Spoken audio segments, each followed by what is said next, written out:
Hello, my diamonds, my Teletubbies.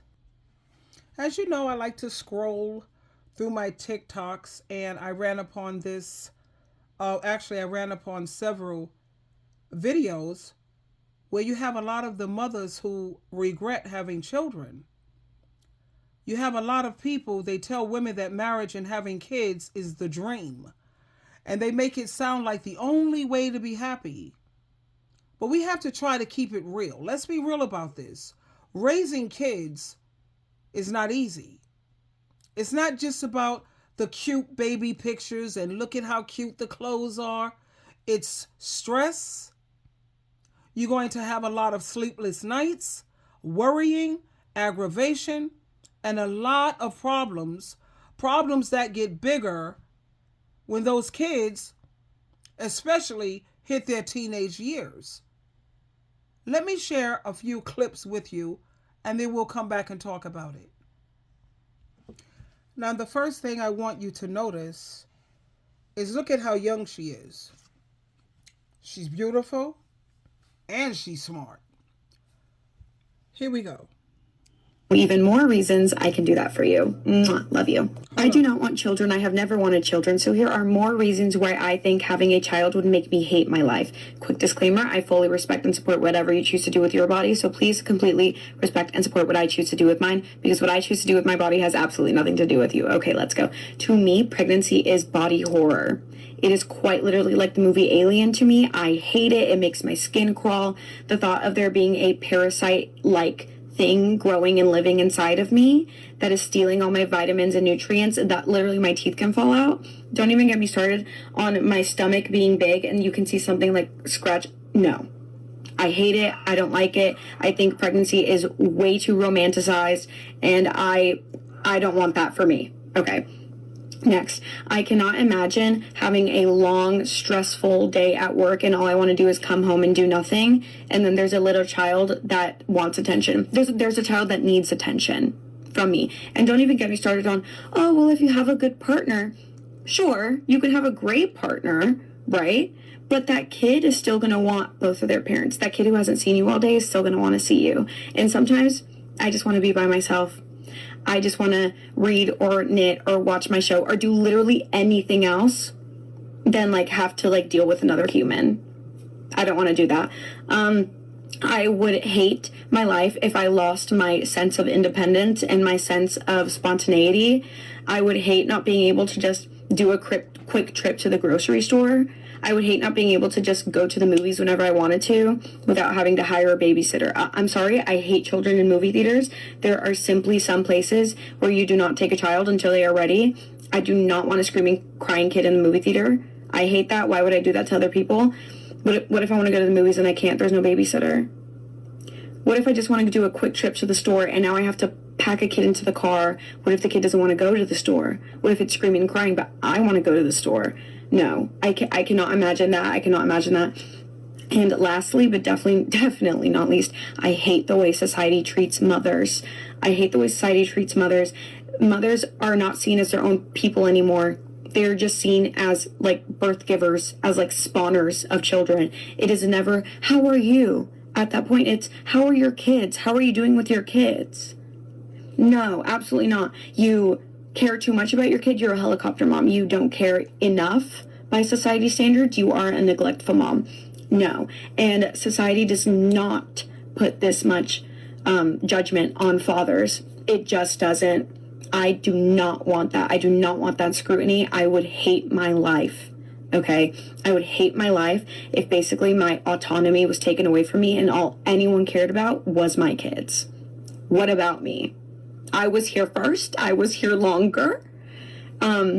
These kids didn't even exist a couple years ago. Like, absolutely not. I would absolutely hate my life. So those are just more reasons. I can keep going. If you guys want even more reasons, I can do that for you. Again, look at how young she is. If you had kids and you regret it, it's okay to be honest. And the reason I say this is because today I came across a gem of a page on Facebook called I Regret Having Kids. And oh my God, Oh my God. But here's what I find interesting.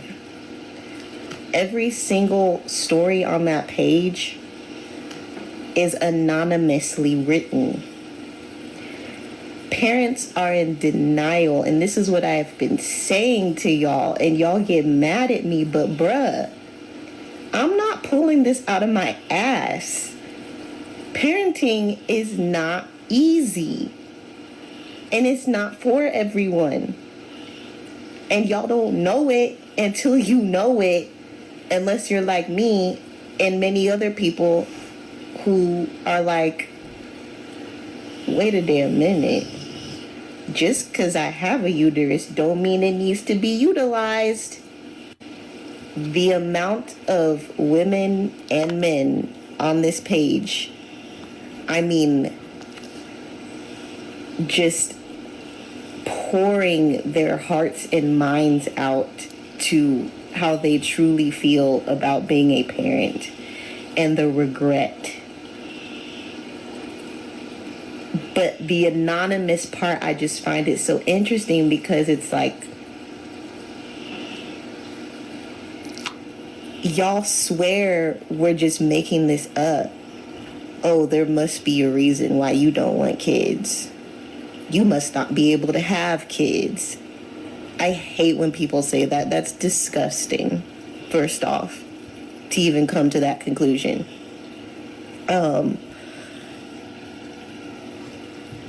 But it just shows that a lot of parents are in denial, and you are scared as hell to admit how you truly feel, and you don't want anyone knowing. But you gotta vent. You gotta tell somebody. So you post it anonymously. But it's okay to be honest and not be honest anonymously. It would help a lot of people if y'all were just fucking honest. It won't hurt my feelings. It will not hurt my feelings if my mom was like, you know what? Yes, I was stressed. Yes, it was hard. Yes, I felt these things. Because I know she did. But I feel like y'all are scared of what your children will think. Maybe as a kid it would hurt, but like once they become an adult, like I feel like it's okay to be honest. So that they don't go into this fully thinking that it's going to be all sunshine, rainbows, and daisies, and it's not. I really appreciated this video here, and I think they need to put more emphasis on these things and tell the truth instead of trying to romanticize and trying to make it seem as though being married and having children is going to be this great big fairy tale. Let's listen again to a beautiful young lady here. Now that I have been posting the Regretful Parents series for quite a while, I have noticed some commonalities across what women are saying in the messages and in the comments. And I made a list of the 15 most common things that I'm hearing. And these not only apply to regretful parents, they apply to all parents, especially mothers. And so I wanted to share them here so that if you are thinking about becoming a mother, these are 15 things that you need to consider and think about. And the first common theme that I have seen, and I've noticed this before I started doing this series, I've seen this in every parent that I've ever known, and that is guilt.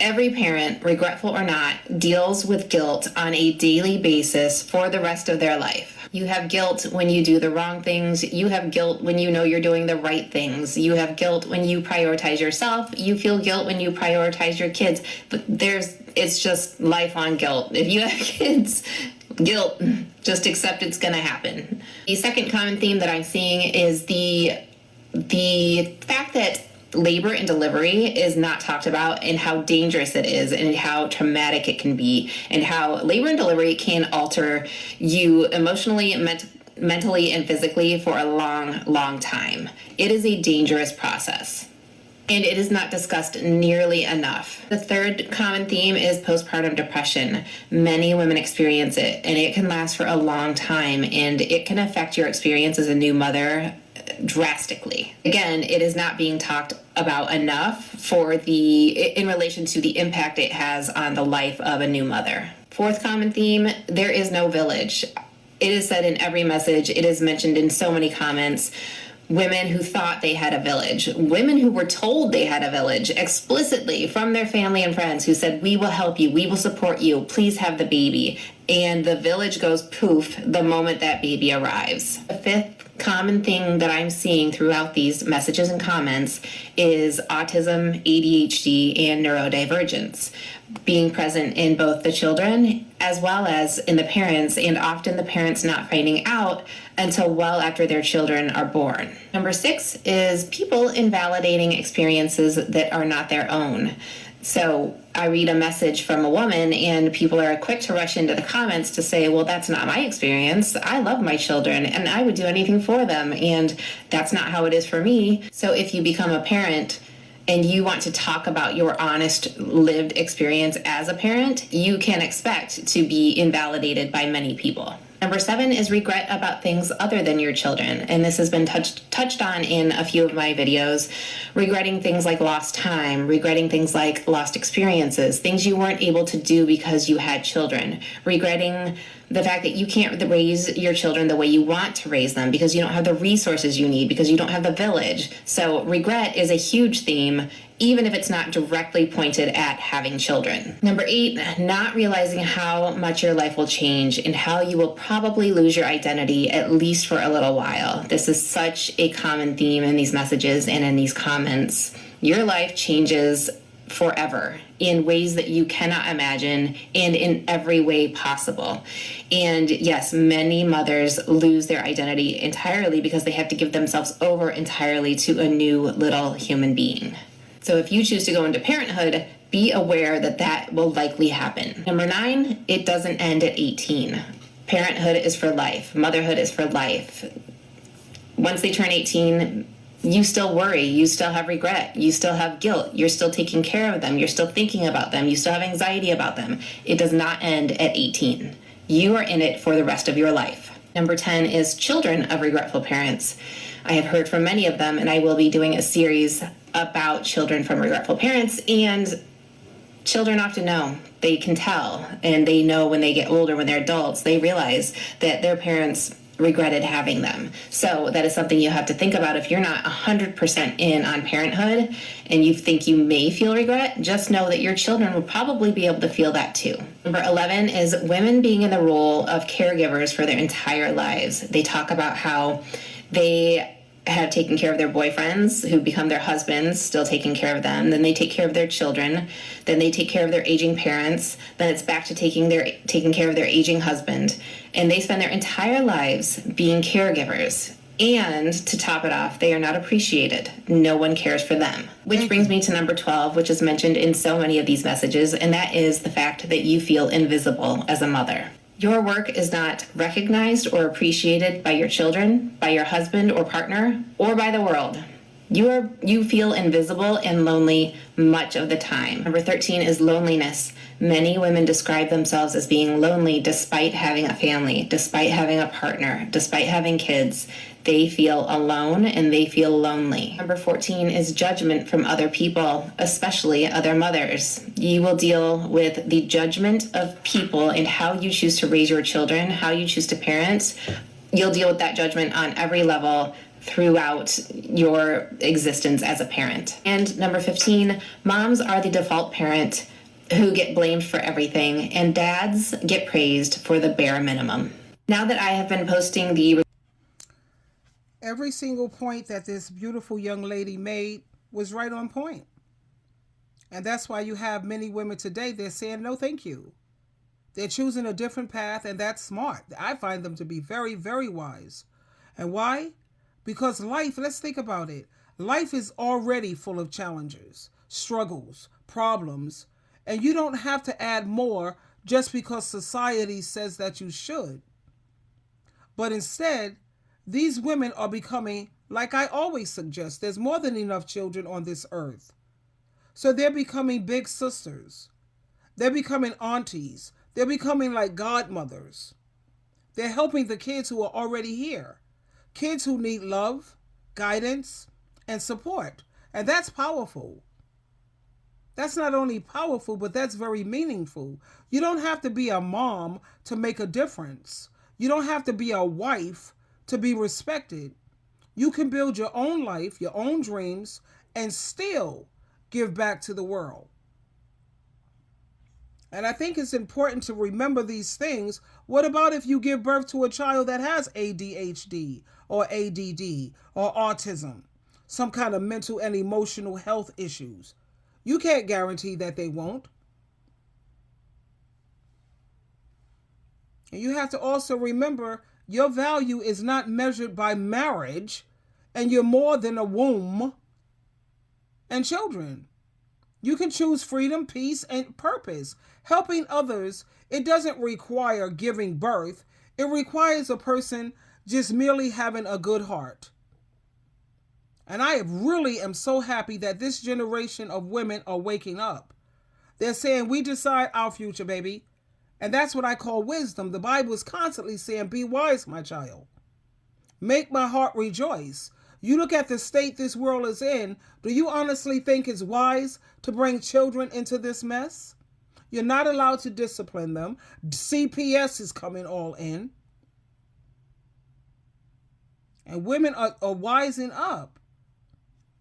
They're choosing their independence. They're choosing peace. They're choosing no chaos, no drama. And there is nothing on God's green earth. Listen to a girl who was married, had 2 kids, because I didn't have the information that you are so fortunate to have today. There's nothing on God's green earth that's better than peace and freedom. I don't care what anyone's saying. If I could do it all over again, I would never have gotten married. I would have never had kids. Listen to these adult children with this new age therapy telling you to throw away your parents, especially your mother. She's toxic. We got all these boundaries. These kids don't appreciate anything. They don't care about your sleepless nights. They don't care about your struggles and your hardship. They don't care. And that's why I really admire these young ones today. I really do. Because for too long, people told women that marriage and children, that's the goal. That's the story we've all been fed. Find yourself a husband, get married. I was married, by the way, before I had children. I lost my virginity to my husband, for God's sake.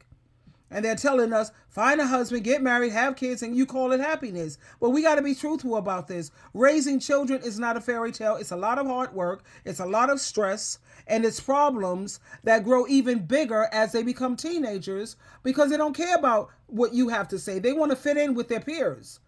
Once they hit between 13 and 15, good luck with that. And think about the kind of things that these children of today have to do in order to fit in. So please, be wise, my child, and make God's heart rejoice. Twinkle, twinkle, twinkle.